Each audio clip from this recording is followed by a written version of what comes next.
군자국의 비밀. 안녕하세요. 제 강의를 여태까지 들으면서 도움이 되셨으면 좋아요를 눌러주시고, 혹 광고가 나오면 건너뛰지 마시고 끝까지 시청해 주시면 이 동영상 제작에 도움이 됩니다. 고맙습니다.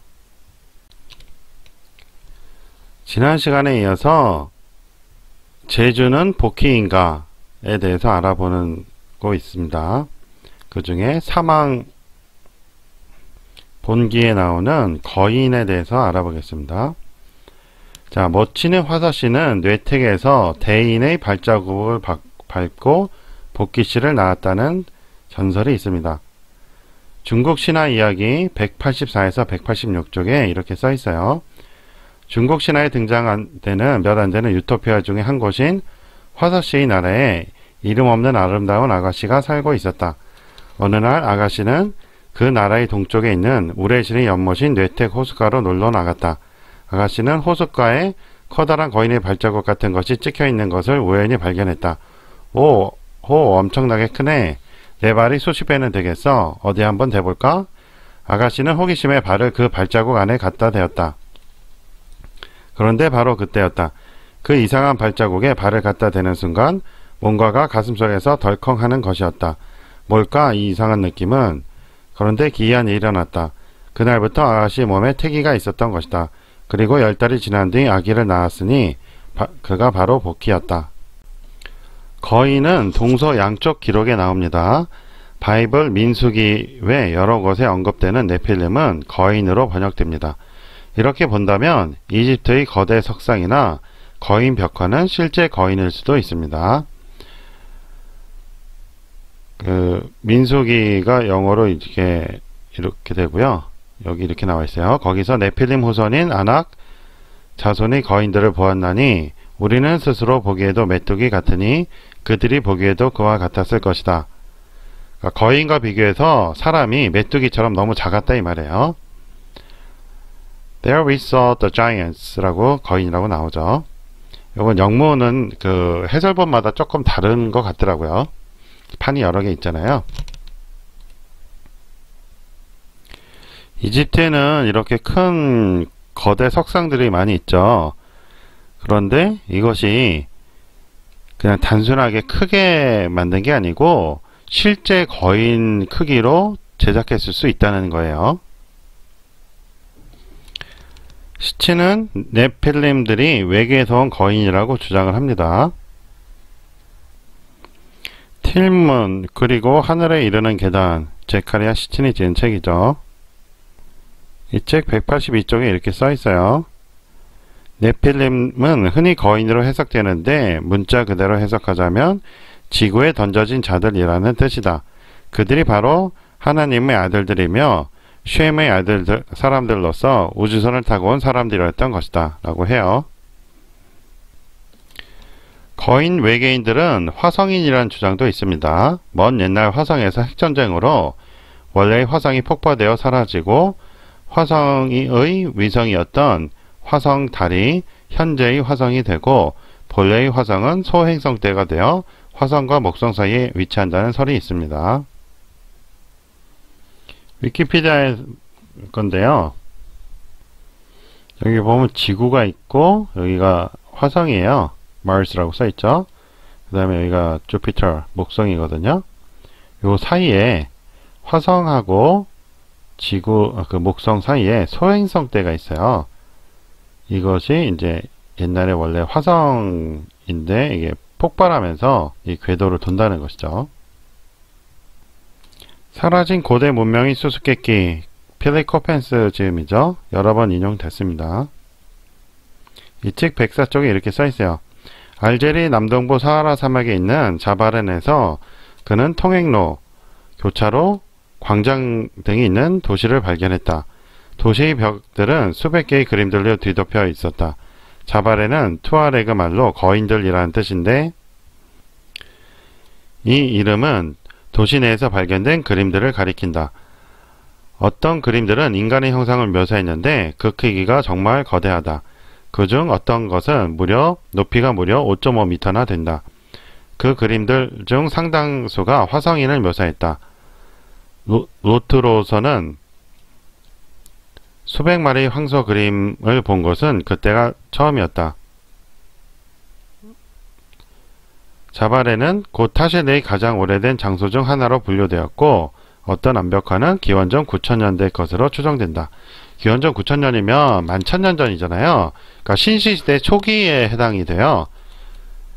지난번에 제가 다른 행성에서 삼천단보를 데리고 왔다고 이제 이야기를 했잖아요. 그것이 그때는 오리온자라고 얘기를 했었는데 화성일 수도 있는 것이죠. 인터넷에서 찾은 그림인데요. 여기 알제리 남부 사하라 사막이 타실리 지역에서 발견된 그림이라고 나오죠. 8,000년 전이라고 나오네요. 여기는 이런 식으로 생겼어요. 그러니까 화성인이라고 말하기에 뭐 충분하죠. 이건 뭐 비행 접시인지 뭐 그렇고 출처는 티스토리네요. 현우라는 데고 서프라이즈 외계인 벽화 알제리 타실리 이렇게 제목으로 되어 있습니다. Ancient UFO라는 사이트예요. 주소는 이렇게 되고요. 여기에서 보면 이 그림이 좀 이상하죠. 사람 그림인데, 그쵸? 이런 그림도 있고, 더 밑에 보면 이런 것도 있고요. 이런 것도 있어요. 근데 지금 머리 모양이 현대인들과 다르죠? 그리고 여기 사람이에요. 그쵸? 이게 아까 말한 5.5m인가 하는 그 거인이거든요. 확실하게 다르죠. 그러니까 이집트 벽화에 나온 거와 비슷하다고 볼 수가 있어요. 예, 5.5m 맞네요. 이러니까 이제 옛 기록에 나온 네필림들이 이런 거인들이었을 거라는 것이고 복귀 탄생 신화에 나오는 그 거인도 이런 거인이 아닐까라는 것이죠. 산해경에 나오는 대인고의 대인은 거인이었을까요? 거인에 대해서는 공자의 말에서도 찾아볼 수 있습니다. 국어 노하에 나오는 거인 이야기를 보겠습니다. 객은 뼈를 잡고 물었다. 감히 묻건대 뼈는 어떤 것이 큽니까? 공자가 대답했다. 제가 듣기로 옛날 우가 여러 신들을 회계산에 모았는데 방풍씨가 늦게 도착하여 우가 그를 죽였습니다. 그의 뼈마디는 술의 길이만큼 이었으니 이것이 가장 큰 뼈입니다. 객이 물었다. 사람은 얼마나 클 수 있습니까? 공자가 대답했다. 초요씨는 삼척의 길어 가장 작은 사람입니다. 가장 큰 사람은 그 10배를 넘지 않으니 그것이 최대치일 것입니다. 현대에도 거인족의 유골이 발견된다고 하는데 공자 당시에도 거인족의 유골을 발견했다는 이야기입니다. 구글에서 자이언트 스켈레톤이라고 검색을 하면 이렇게 거인의 유골이 많이 나와요. 관심이 있는 분들은 찾아보시기 바래요. 엄청나게 크죠? 아까 5.5m보다도 훨씬 더 큰 거인들 같아요. 다만 공자의 예상과 달리 발굴된 거인 유골은 삼척의 10배인 9m를 넘는다고 합니다. 소인국 역시 이란 호라산 주에 있는 아라타 문명에서 발견되었는데 16살 미이라의 크기가 25cm라고 하며 평균 키는 150cm를 넘지 않는다고 합니다. 인터넷에서 아라타 문명 소인국으로 검색하면 중앙일보의 기사가 나와요. 그래서 이런 식으로 작은 소인들이 있었다고 합니다. 이런 근거로 보면 거인 발자국 설화가 있는 복희는 거인족과 연관되어 보입니다. 시친의 주장대로 네필림이라는 거인 외계인과 관계된다면 복희는 수메르 기록의 엔키나 엔릴과 연관되어 보입니다. 비슷한 연대입니다. 틸문 그리고 하늘로 이르는 계단 185쪽에 이렇게 써있어요. 엔키와 엔릴은 모두 당시 12번째 행성을 다스리던 안의 아들이었다.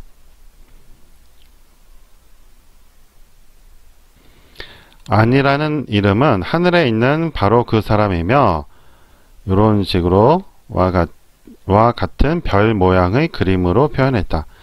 엔키가 장남이긴 하지만 엔릴은 아니 자신의 배다른 여자 형제와 낳은 자식이었기 때문에 아니 왕자를 물려받을 상속자의 자격을 갖고 있었다. 이런 상황에서 엔릴이 지구로 왔고 지구의 왕자로 불리던 엔키로부터 지휘권을 넘겨받았다. 문명의 창세기 314쪽에 이렇게 써있어요. 아카드어 동부 세머에서는 즉 바빌로니아 전설에서는 엔키 땅의 주인을 에아라고 불렀다. 엔키를 에아라고 불렀다는 거예요. 학자들은 에아가 에야로 발음되었다고 단정한다. 하느님의 목소리는 에아 아셔 에아라고 대답했다. 나는 에아라고 불리는 신이다 라는 뜻이다. 쉽게 말해서 이제 엔키가 에아로 바뀌었고 그게 이제 기록이 돼 있다 이 말이에요. 자, 중요한 것은 여기 지금 아니 자신의 배다른 형제와 낳은 자식이라고 나오죠. 자, 이런 형태가 이제 우리식으로 하면 서자 개념하고 비슷한 건데 이러한 서자 개념은 삼국유사를 통해서도 널리 알려졌습니다. 게다가 복희가 황홍이라는 기록도 있습니다. 노사 10권에 복희는 천황이며 사람이 제왕이라 하니 천재인 재중과 연관이 됩니다. 황홍씨는 우리가 쓰는 이제 황홍의 후손이라는 뜻일 수도 있는 것이죠. 아니면 복희씨가 황홍으로 환웅이라는 뜻이 될 수도 있습니다. 환단고기에도 약 6천년 전 환웅시대를 말하니 환단고기 환웅은 복희일 가능성이 높습니다. 환단고기는 이제 복희가 이제 그 만주 쪽에 있다가 이제 중국 쪽으로 파견됐다는 식으로 이제 써 있는 거죠. 그래서 다르게 취급을 하지만 중국 기록을 보면 복희가 환웅일 수도 있다는 거예요. 근데 이 환웅은 우리가 알고 있는 삼위태백산에 오신 환웅은 아니라는 거예요. 그때는 12,000년 전이고 이거는 6,000년 전이고 다르죠. 아까 봤던 알제리 사막에 있는 그 벽화가 그 약 11,000년 전이라고 그러잖아요. 그러니까 신시시대 벽화란 말이에요. 환단국에서 복희를 중국 역사로 취급하기 때문에 이렇게 왜곡해 놓은 것이라고 봅니다. 노사에는 이렇게 써 있어요. 태어 복희 씨는 포희 역시 천황의 호칭이다. 사람의 재앙이며 황홍씨라 하며 이래요. 원문을 보면 태호 포희 씨라고 나오죠. 이 태호가 원래는 그 태황, 즉 대황조였단 말이에요. 제 생각이에요. 12,000년 전에 그 삼위태백산에 오신 분을 이제 태호라고 한 거고, 복희가 이제 나중에 그 천재로 취급이 되면서 태호로 이제 붙여서 수식이 된 거예요. 그래서 이제 복희를 포희라고도 했고, 역호 천황. 그쵸? 예, 천황은 이제 원래 대왕조인데, 이제 복희를 천황 취급했다 이거죠. 그리고 인재, 사람으로서의 제왕이다. 그래서 황홍씨라고 한다. 그러죠? 이 환웅이 의미상 황홍과 똑같거든요. 그러니까 중국 기록인 노사에 복희를 황홍이라고 했기 때문에 이 복희가 환단고기에 나오는 6,000년 전 환웅이 아닌가 그런 생각이 듭니다. 환은 환하다는 뜻으로 교원서에 이렇게 나와 있죠. 갑골문과 금문에 보이지 않는 신생 한자입니다. 옛 글자는 황이었기 때문에 황홍은 환웅의 이전 표현으로 보입니다. 그 이전은 호였습니다. 노사는 삼국유사보다 앞선 기록이니 환웅에 대한 최초의 기록이 됩니다. 신화로 있는 중국의 문화 110쪽에 이렇게 써 있어요. 원래 복희와 태호 두 사람은 서로 아무런 관련도 없는 사람들이었으나 한데 송충이 세 번에서 태호 복희씨라는 말을 언급한 이후 태호와 복희를 함께 붙여 사용하기 했던 것 같다 라고 해요. 글자 뜻대로 하면 태호는 태황으로 대왕조의 인왕시이니 태호는 6,000년 전 복희가 아닌 12,000년 전 대왕조가 됩니다. 여러 번 이렇게 말씀드렸죠. 이렇게 태호와 복희는 원래 6,000년의 차이가 나는 다른 사람이었는데 뭐 신과 사람으로 다르죠. 노사에 나온 대로 복희를 천황으로 대우하면서 한 사람으로 취급하게 된 것으로 보입니다.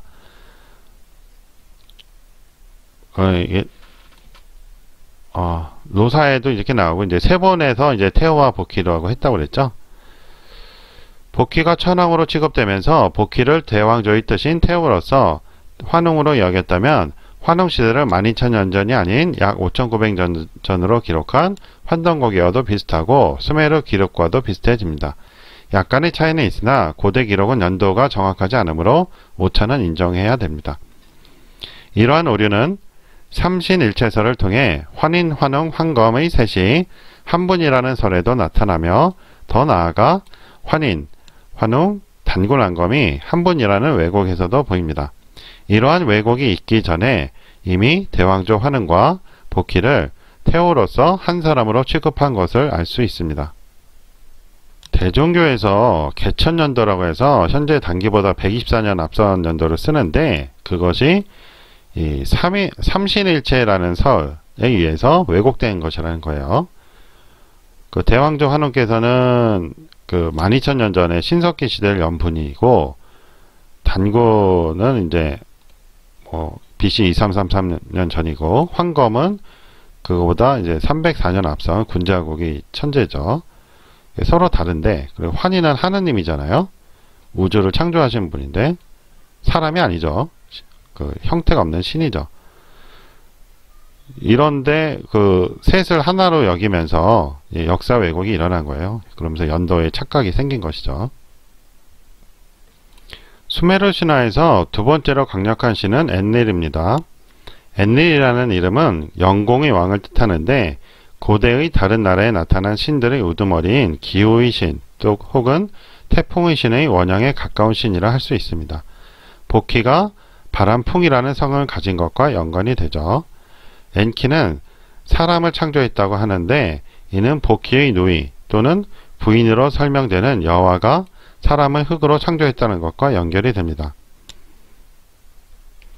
다시 말해서 그 중국 기록에 나오는 복희가 수메르 기록에서는 엔키 또는 엔릴일 수 있다는 말이에요. 수메르 신들 혹은 신들의 고향에 이렇게 써 있어요. 엔키는 짠물의 신, 바다와 태양의 신이었다. 수메르와 아카드의 기록을 보면 신 혹은 신들이 의도적으로 인간을 만들었다고 되어 있는데 거기서 가장 중요한 역할을 한 것도 엔키였다 라고 해요. 수메르 혹은 신들의 고향 152쪽에 이렇게 써 있습니다. 그리고 159쪽에는 이렇게 써 있어요. 수메르 기록에 따르면 인간은 엔키가 고안한 방법에 따라 닌후르상에 의해 창조되었다고 한다. 닌후르상은 의스를 관장하는 우두머리 간호사였으며 그런 이유로 닌티라고도 불렀다. 닌티는 이제 생명의 부인이래요. 그러니까 이때 그 요즘 말로 하면 유전공학에 의해서 그 인조인간을 만든 거예요. 6,000년 전에 이미 만들었다는 얘기죠. 천년왕국 소시안에서 환웅 378쪽에도 비슷한 이야기가 있어요. 엔키는 하인들을 바라는 신들의 요구에 응해서 점토로 인간을 창조했다. 그러니까 인간을 창조한 게 그 노예로서 부리기 위해 창조했다 이 말이에요. 풍속통이라는 책이 있어요. 거기 여호와씨가 흙으로 사람을 만들었다고 하니 아담의 창조설화와 비슷합니다. 이렇게 써 있습니다. 속설에 천지가 개벽했을 때 아직 사람이 없자 여호와가 황토를 빚어서 사람을 만들었다고 한다. 열심히 일해도 다 만들 여력이 없자 줄을 진흙 속에 넣었다 휘둘러서 사람을 만들었다고 한다. 이건 뭐 대충 만든 경우도 있나 봐요. 이건 정성껏 만든 경우도 있고. 권태우는 여자 단군인 여호와씨가 이스라엘 유태족의 최고 유일신인 여호와가 되었다고 합니다. 봉우일기 505쪽에 이렇게 써 있어요. 백두산족이 고대 단군 중 한 분이신 복희씨의 누이인 여호와씨는 여자 단군으로서 이스라엘 유태족의 최고 유일신 여호와가 되었다 라고 해요. 지금 보면 여자 단군이라고 나오죠. 그러니까 단군이 여러 명이었다는 걸 알 수 있는 거예요. 동시대에 여러 명 있었어요. 한 시대에 한 명이 아니고 동시대에 여러 명. 왜 그래요? 단군은 제사장이라고 그랬죠. 천군으로 제사장이란 말이에요. 복희와 여호가 남매라는 설은 후대에 생겼다는 주장이 있습니다. 중국 신화 이야기 68쪽에 이렇게 써 있어요. 여호와가 어떻게 태어난지에 대한 기록은 없다. 여호와는 한나라 때쯤 되면 남신과 함께 등장하기 시작한다. 그 남신이란 바로 복희이다. 그러다가 당나라 때 이르면 복희와 여화가 남매라는 기록이 나타나게 된다. 복희와 여화는 원래 남매였는데 결혼해서 부부가 된 것이라는 이야기가 문헌에 보이기 시작하는 것이다. 대홍수와 관련된 중국 서남부 지방의 묘적과 장조 그리고 요적에게 전승되는 대홍수와 남매혼 그리고 인류 재탄생의 신화는 복희 여화의 이야기와 비슷합니다. 그래서 뭐 이런 식으로 이야기가 전해져요. 중국 신화 이야기가 나오는데 뭐 기니까 이제 건너뛰겠습니다. 궁금하신 분들은 요거 멈춰서 한번 읽어보세요. 아니면 책을 읽어보시던지요. 중국 신화 이야기 94에서 64쪽을 정리한 겁니다. 너무 길기 때문에. 자, 이번엔 네 번째로 제출 호진에 대해서 알아보겠습니다. 마지막이에요. 8괴의 창시자인 복희는 일반적으로 중국 대륙에서 다스렸다고 알려져 있습니다. 한민족의 뿌리와 단군조선사라는 책 138쪽에 이렇게 써 있어요. 복희가 우리 민족임은 중국의 옛 문헌으로 알 수 있다. 태어 복희가 중국을 지배하기 위해 도읍을 정한 것이 일반적으로 앙소문화권역인 진으로 알려져 있다. 송나라 말기 사람인 증선지의 18사략에 기재되어 있다. 그런데 이 진에 도입한 태어 복희의 고향이 동쪽, 즉 우리 민족의 영역인 것이다. 라고 해서 이 책 저자도 그 태어 복희를 우리 민족으로 이제 말하고 있죠. 그런데 회남자 시치군에는 만주 쪽으로 설명합니다. 태오가 부여가 있던 지역을 다스렸다고 합니다. 남의 땅은 부산국으로 이해되는데 부산국은 중국 기록에 자주 언급되는 고대 국가로 군자국처럼 이산국가로 묘사가 됩니다. 회남자에 이렇게 써있어요. 동쪽 끝 갈석산으로부터 조선을 지나고 대인국을 통과해 동쪽으로 해 떠오르는 곳에 이른다. 나무의 땅 목지지라고 써 있어요. 여기 있죠? 목지지. 근데 이거를 보통 부상목이라고 보기 때문에 부산국으로 해석이 되는 거예요. 땅으로 푸른 흙의 수목의 평야이다. 나무의 땅으로 푸른 흙의 수목의 평야이다. 태오와 구망이 다스렸던 곳으로 12,000리이다. 라고 해요. 구망 때문에 이 태오를 그 복희라고 이제 해석을 해요. 근데 원래 태오는 대왕조라고 그랬죠. 그러니까 대왕조가 다스리던 것이 하얼빈 쪽이에요. 신시가 그쪽에 있었거든요. 그래서 이제 이런 설명이 된 것 같은데 복희가 거기 있었을 수도 있죠. 하얼빈 쪽에. 구망은 소호의 아들이니 복희와 소호가 동시대 인물이라면 복희는 동쪽에서 12,000을 다스렸고 소호는 서쪽으로 12,000을 다스렸음을 알 수 있다. 복희가 만주에서도 다스리고 중국 대륙에서도 나타나는 위치적인 문제는 만주를 중심으로 시베리아에서 중국 대륙 전체가 12,000내에 포함된다는 것과 태비길사 신시본기에서 해결이 가능합니다. 이렇게 나와 있어요. 밀기에 이르기를 복희는 신시로부터 나와서 우사의 자리를 세습하고 뒤에 청구와 낙랑을 거쳐 드디어 진에 옮겨 수인시 유소시와 더불어 서쪽 땅에 이름을 떨쳤다.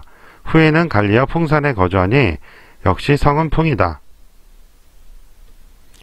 태백일사 기록대로는 복희를 천재보다는 사람으로 취급하였고 일대 단군으로도 여기지 않아 복희가 제준일 가능성은 적습니다. 하지만 환단국이 전반에 걸쳐서 환웅과 단군이란 왜곡된 역사를 높이고 우리 조상의 역사를 동이족이라고 하면서도 중국사로 인식하여 복희와 황제와 소호는 깎아내리라는 지필 의도로 볼 때 참고하는 수준에서 그쳐야 합니다. 연도 차이는 있기는 하나 환단국이 5,900년 전 환웅은 12,000년 전 대왕조가 아니므로 5,6,000년 전 복희일 가능성이 높습니다. 사망에 대한 정의가 기록마다 다르지만 복희를 1순위로 하는 것은 모든 기록이 같다는 점도 복희가 제준일 가능성을 높여줍니다. 제주는 천재이고 수메일의 엔릴이나 엔키 역시 외계인으로 천상에서 온 신으로 여겨졌습니다. 다만 여러 기록에 청광신화가 나오는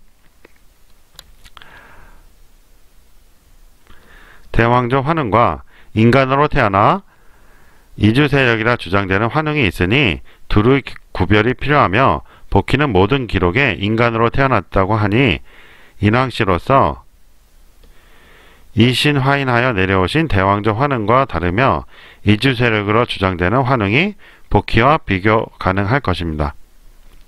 여시춘추, 맹춘기, 정월기에 태호를 사망의 황이 아닌 제라고 했는데 방황별 오제론에서 나온 것으로 할 수도 있으나 제준이어서 동방이 제라고 칭했을 수도 있습니다. 제준 역시 동방이 천제라고 하니 복희가 동방이 제라는 것과 같습니다. 이렇게 써 있어요. 여시춘추에. 봄의 날짜는 갑과 을에 해당한다. 그 제는 태호이며 그 시는 구망이다.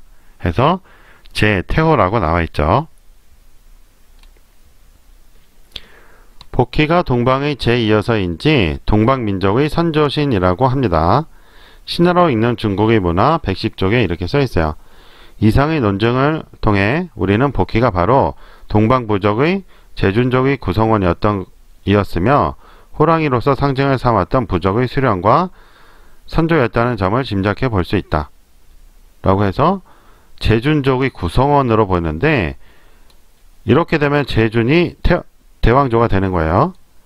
근데 복희가 제준일 수도 있다는 것이죠. 신화로 읽는 중국의 문화 111에서 110쪽에도 이런 이야기가 써 있습니다. 태호가 동방의 신이라는 사실은 이미 고금에 널리 알려진 사실이다.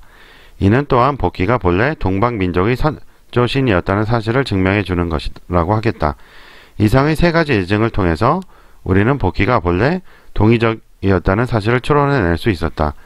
사서에서는 복희가 진해 도읍을 세웠다고 하는데 그 땅은 지금의 하남성 회양현에 있다. 현지 사람들은 매년 6월 희릉회를 거행하는데 이는 인류의 시조인 복희를 제사 지내기 위한 행사이다.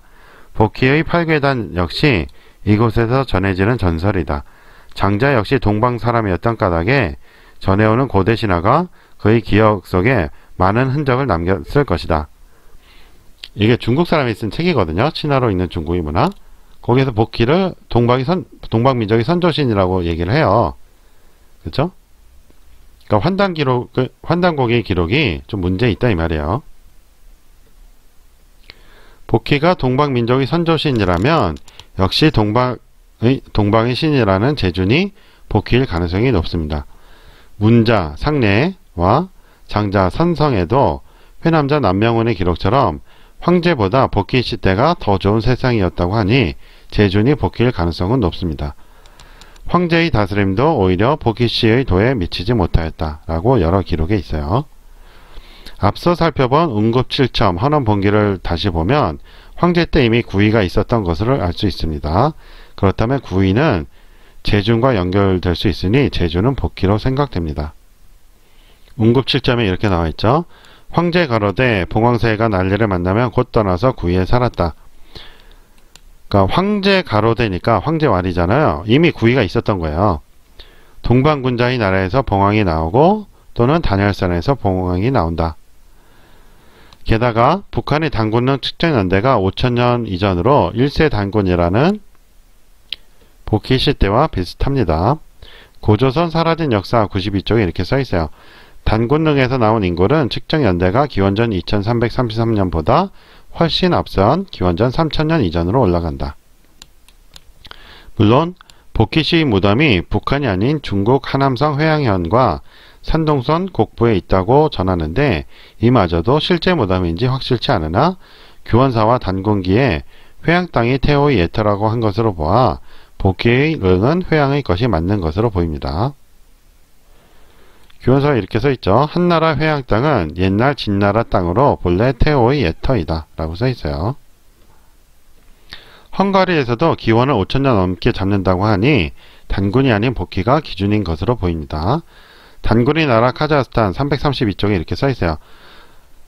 헝가리력 5248년 출판된 헝가리 연대기에 의하면 책을 저술한 4명의 각기 다른 역사학자들이 헝가리 민족의 기원에 대해 여러가지 학설과 이견이 있었음에도 불구하고 이들이 내린 공통적인 결론은 헝가리인의 조상이 훈족에서 왔다고 기록하고 있다. 이 훈족은 고구려 후손이라는 설이 있어요. 다른 여러 기록들을 볼 때 제준이 복희일 가능성은 있으나 다음의 문제도 있습니다. 제준이 주나라 시조 후직을 낳았다고 하니 약 6천년 전 복희씨가 1600년 후 후직을 낳은 셈이 되어 삼국유사 등의 기록대로 1908세를 살았다는 말과 연결이 됩니다. 하지만 복희씨가 2000년 가까이 장수했다는 기록이 없습니다. 고대 기록이니 친자식이 아닌 후손으로 이해함이 좋을 것입니다. 한데 이르러 태호는 방향벌 오제 가운데 하나인 청제 복희씨와 동일시 되고 동쪽 방해의 신이 되었다고 합니다. 사기 오제본기에 나오는 오제와 달리 오방에 따라 배치한 오제설은 전국시대 말기 이후에 성립되었다고 합니다. 산해경, 해나경에는 복희가 아닌 대호로 나오는데 건목을 통해 하늘로 오르내렸다고 하니 대호는 태호로 대왕조 환흥과 연관됩니다. 산해경에 이런 글이 있어요. 나무가 있는데 건목이라 한다.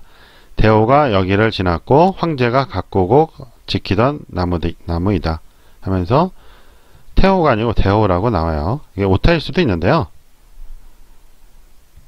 이 나무 하면 또 그 신단수가 떠오르잖아요. 그쵸? 대왕조와 신단수.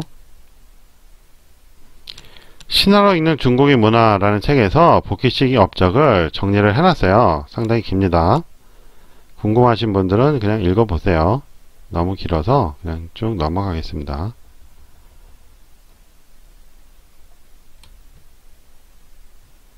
자, 이렇게 해서 오늘 강의를 마치고요. 복희가 제준일 가능성은 상당히 높습니다. 하지만 확정할 수는 없어요. 자, 도움이 되셨으면 좋아요 눌러주시고 혹시 광고가 나오면 끝까지 봐주시면 이 동영상 제작에 도움이 됩니다. 고맙습니다. 안녕히 계세요.